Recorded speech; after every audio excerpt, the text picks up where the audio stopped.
Everybody, this is Rashad. Today I'm going to give a presentation about equivalence partitioning and boundary value analysis. Through my presentation, I will be talking about these things from theoretical point of view as well as from logical point of view. So let us lean forward. So software testing. So these things are part of software testing. We have to know what is software testing. Software testing is any kind of metric that that does the quality assurance process of the software, and it also gives the independent value to the stockholders and the buyers, so that they can implement the software in their real life projects and other things. So software testing is a very important thing in the software evaluation process. But I will not explain this thing in whole, because my topic is equivalence partitioning and boundary value analysis. So I will be very much specific to my topics: equivalence partitioning and boundary value analysis. Next.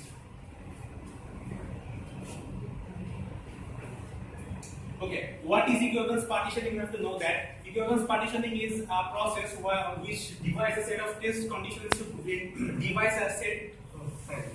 divides a set of test conditions into groups where they are considered as same. Like I have seen, I have written these things. Don't take them in mind. I am giving a very simple example. Like I am taking three fruits: mango, apple, and banana. I have three fruits, and I am taking a fruit basket. I am taking these three fruits and putting them in a fruit basket. Now I have three fruits in my fruit basket. Now I am giving a test case which is jackfruit. So jackfruit is the invalid case, so it is not valid in my it is not in my fruit basket. But if I give a mango, so I will get an output for mango. So this is a valid output, valid case which is in my fruit basket. So equivalence partitioning is very complex thing. I will be explaining this thing in my next slides. Next slide. So boundary value analysis. Boundary value analysis is mainly a range checking process of equivalence partition. It checks the range between the equivalence partitions. It complements the equivalence partition process. So basically, boundary value analysis is like a commander-in-chief for equivalence partition. So without this thing, equivalence partition can be humongous or whatever. So it has a very giant role to play for equivalence partition. I will be explaining these things next. Okay, here it is going over your head. Equivalence partition and boundary value analysis. So let's explain it logic. Next. Okay, let's start wrapping it up. Suppose we have an input domain of a function of 300. We cannot create 300 test cases, so we will divide them into domains: 1 to 100, 100 to 200, and 200 to 300, and we will give them class A plus B plus C. So this class will represent a particular set of data. When we will give 100, 100 will be considered in class B. When we will give 200, 200 will be considered in class C. Or 1 to 100, like I am giving a test case like 50, it will be considered class A. So we have created equivalence class in our equivalence partition. The whole thing is an equivalence partition, and these things are equivalence class in our equivalence partition. So next slide. Yep. There are valid cases. There are valid cases and invalid cases in our equivalence partitions. So for checking valid cases in our equivalence partition, we will check every single equivalence class for getting a right output from our equivalence classes, so that we can check every possible good valid cases. And for invalid cases, we will not check an invalid case after we get a wrong output from it. Like I have said before, when I will give a jackfruit to my fruit basket, I will not get an output from it. But when I am giving a mango, I am getting an output from it. So valid cases and invalid cases are very much important in my equivalence partitioning process. Next slide, please. So keeping it simple, we are pretty much into these things in computer fundamental courses like greater than fast, less than fail, and whatever.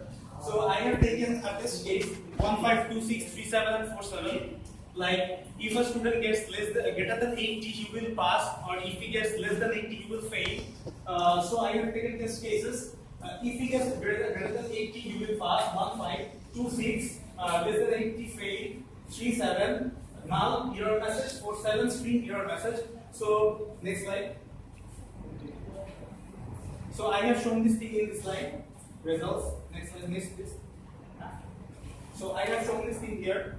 So just don't complicate things about equivalence partition and boundary value analysis. Equivalence partition is a very simple thing. So if we test these things with test cases, so these things are just simple. Just don't complicate these things. Next slide. Okay. Next slide. Okay. In boundary value analysis, there are three kinds of possible things can happen. At the minimum, above the minimum, or at the minimum, just above the minimum, just below the minimum, or at the exact point or the maximum point. So in boundary value analysis, boundary value complements equivalence partition, like it provokes equivalence partition from going to a minus value. Like when I'm calculating year or month, it provokes it to go to the minus value, so it can count the right values from out of it. So I'm giving another example. I have already said my fruit basket concept. Now I will give my another concept, fruit juice concept. Like I have a juice making machine. Okay, I have a juice making machine which can make juice out of I have a juice making machine which can make juice out of fruits, vegetables, and vegetables and fish, I guess. Okay. So the juice maker machine is a very stupid thing. It doesn't know how to evaluate things. It just makes juice out of anything.